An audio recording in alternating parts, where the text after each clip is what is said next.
Guys আসসালামু আলাইকুম। এই যে টাইগার মুরগির বাচ্চা, লেয়ার মুরগির বাচ্চা কিনছি। এখন দেখমু এই টাইগার মুরগির বাচ্চা দেশি মুরগির গুঁড়ো দিলে নেয় কিনা, সাথে নেয় কিনা, আর বাচ্চার অনুভূতি কীরকম।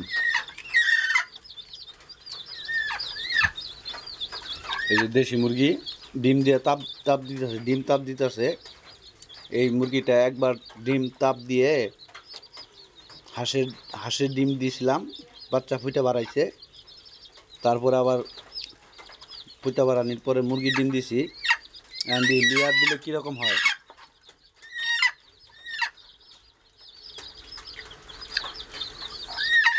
লেয়ার এই বাচ্চাটা রে নেই কিনা।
লেয়ার বাচ্চাগুলো দেশি মুরগির বাচ্চা নিচে, দেশি মুরগির নিচে ঢুকতেছে।